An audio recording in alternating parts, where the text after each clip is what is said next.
వాయు కాలుష్యం అనగానే ముందుగా గుర్తుకొచ్చేది ఢిల్లీ. అయితే అలాంటి పరిస్థితులు మన భాగ్యనగరంలో కూడా కనిపిస్తున్నాయి. ఇప్పటికే పలు ప్రాంతాల్లో వాయు నాణ్యత తగ్గడంతో అధికారుల్లో ఆందోళన మొదలైంది. ప్రభుత్వం కూడా ప్రత్యేక చర్యలు తీసుకోవాలని సూచించడంతో అధికారులు దీనిపై దృష్టి సారించారు. అన్ని శాఖలు సమన్వయంతో ముందుకు వెళ్లాలని నిర్ణయించుకున్నారు.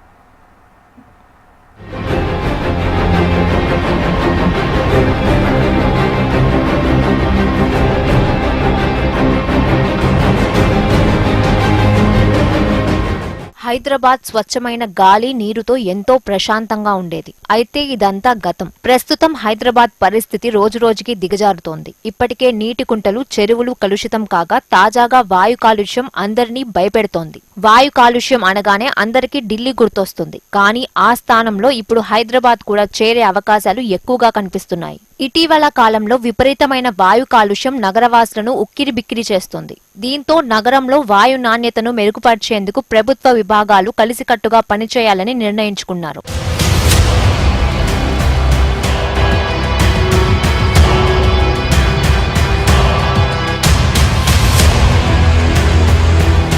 దీనిపై జీహెచ్ఎంసీ ఆధ్వర్యంలో జాతీయ స్వచ్ఛ వాయు కార్యక్రమం కింద నగరస్థాయి మానిటరింగ్ అండ్ ఇంప్లిమెంటేషన్ కమిటీ సమావేశం జీహెచ్ఎంసీ ప్రధాన కార్యాలయంలో అదనపు కమిషనర్ రఘుప్రసాద్ అధ్యక్షతన జరిగింది. 3 కమిషనరేట్ల ట్రాఫిక్ పోలీస్ అధికారులు, తెలంగాణ కాలుష్య నియంత్రణ మండలి, RTC, metro, civil supplies, transport శాఖ, ఎన్సీఏపీ సాంకేతిక నిపుణులు, జీహెచ్ఎంసీ అధికారులు పాల్గొన్నారు. నగరంలోని కాలుష్య హాట్స్పాట్ల డేటాపై సమీక్ష, సిటీ యాక్షన్ ప్లాన్ పురోగతి, రోడ్ మీద ధూళి తగ్గింపు, వాహనాల ఉద్గారాల నియంత్రణ, పరిశ్రమల కాలుష్య నియంత్రణ, C&D వ్యర్థాల సమర్థ నిర్వహణ, పచ్చదనం విస్తరణ, ప్రధాన నిర్మాణ ప్రదేశాల్లో రియల్ టైం మానిటరింగ్ వ్యవస్థలపై చర్చించారు.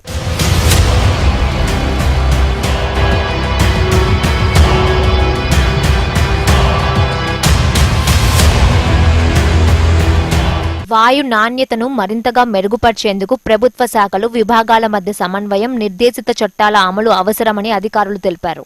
ముఖ్యంగా Panjagutta Patancheru corridor, Charminar Nampally heritage zone, hitech city transit corridor, MGBS Secunderabad railway స్టేషన్ల పరిధిలో పటిష్ట చర్యలు చేపట్టాలని నిర్ణయించారు. మరోవైపు ఎలక్ట్రిక్ బస్సులు, ఎలక్ట్రిక్ వాహనాలపై దృష్టి సారించాలని నిర్ణయించారు. ఇక పాత వాహనాలు, ఫిట్నెస్ లేని వాహనాలపై పూర్తి స్థాయి దృష్టి సారించాల్సిందిగా RTA అధికారులకు తెలిపారు. నిర్మాణ వ్యర్థాల వల్ల కూడా వాయు కాలుష్యం పెరుగుతోందని ప్రజలు కూడా జీహెచ్ఎంసీకి సహకరించాలని కోరారు. ప్లాస్టిక్, ఇతర మున్సిపల్ వ్యర్థాలను బహిరంగ ప్రదేశాల్లో కాలిస్తే ఇకపై కఠిన చర్యలు తీసుకుంటామని జీహెచ్ఎంసీ హెచ్చరించింది.